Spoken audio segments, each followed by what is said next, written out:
Dans le cadre de l'implantation du pont de Rosso, le volet sanitaire est au cœur des politiques développées pour mieux accompagner les populations qui sont très souvent à proximité du fleuve. Ainsi, à travers Eau Vive, une journée de sensibilisation a été organisée dans les localités de Rosbecchio, dans la commune de Ronkh et Ndombo afin de lutter contre certaines maladies hydriques et IST. Nous sommes à notre troisième campagne de santé. Alors, la santé avec ses sous-thèmes, les maladies hydriques dont le paludisme et la bilharziose, et puis les VIH-Sida. Aujourd'hui, nous avons ciblé la commune de Rosbecchio. Nous avons fait les villages de Ros-Centre et Chidem. Nous avons fait aussi Par, qui est dans la commune de Ronkh, avec les animateurs. Nous sommes là maintenant à Nombo, dans le quartier de Médine Cheikh Omar. Voilà, nous avons voulu un peu voir ce que nos animateurs font sur le terrain. Nous avons fait ensemble des causeries, des VAD et des VALT sur ces maladies-là. Et puis nous avons vu que de manière générale, par rapport aux maladies hydriques, c'est la bilharziose qui pose problème. Des constats ont révélé des difficultés qui plombent l'aspect sanitaire dans ces localités.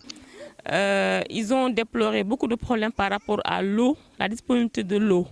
Ils ne peuvent pas se passer du fleuve parce que l'eau est parfois rare dans ces localités.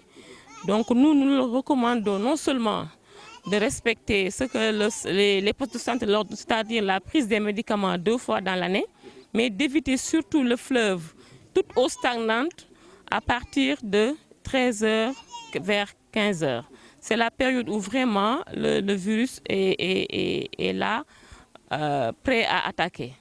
Et ce qu'on a remarqué aussi, c'est que la bilharziose, ce n'est pas seulement au niveau des enfants. Nous avons eu des témoignages de grandes personnes qui nous ont dit qu'ils ont eu la bilharziose, des Serigne Dara, parce que c'est des agriculteurs. Et là, nous savons tous qu'ici, le riz, c'est très développé dans ces localités. Toutefois, des recommandations ont été livrées pour mieux prendre en charge la santé de ces populations. Le problème est là, il est réel. Il y a le paludisme aussi, mais vraiment, c'est la bilharziose qui pose problème. Donc, ce que nous voudrions, c'est que l'alerte est que les postes de santé, qu'il n'y ait pas de rupture de médicaments. Parce qu'on nous a signalé qu'en ce moment, il y a des ruptures dans certains centres de santé. Il faudrait vraiment les aider dans ce sens. Parce qu'au niveau des pharmacies, les médicaments coûtent cher.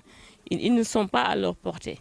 Donc, les populations ont compris. Hein, ils ont compris, ils sont prêts pour le changement. Mais c'est les mesures d'accompagnement qui manquent. Là aussi, nous alertons vraiment le projet.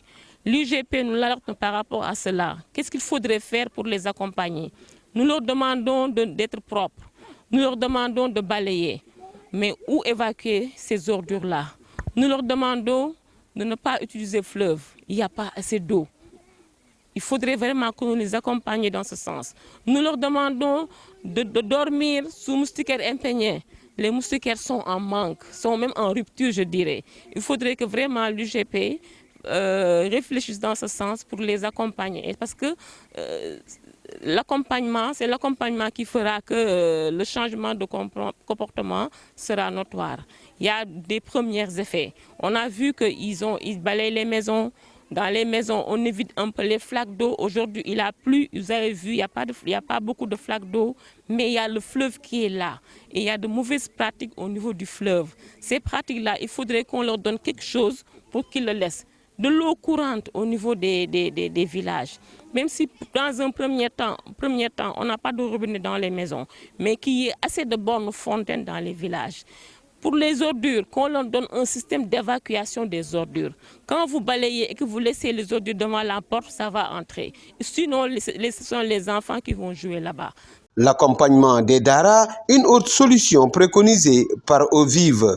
Au niveau des Dara aussi, il y a beaucoup d'enfants, tous les âges. Je pense que même si je ne me trompe pas, il y a des enfants qui ont moins de 5 ans. Nous en avons vu. Alors, ils sont très exposés.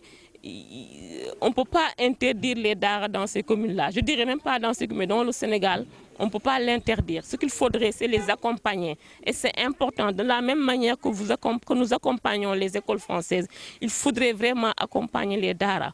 Et ne pas se limiter aux Dara formalisés. Non. Les vrais daara sont dans les villages. Allons là-bas, nous avons un nombre pléthorique de daara. Et chaque daara a au moins une cinquantaine de talibés, si je ne me trompe pas. Voilà ce que nous avons remarqué de cette mission-là. Nous sommes encore là. Nous avons beaucoup de campagnes encore à faire. Comme on dit, la répartition est pédagogique. Nous sommes dans la sensibilisation. Nous ne nous arrêtons pas de sensibiliser. Mais il faudrait vraiment que leurs préoccupations soient prises en compte.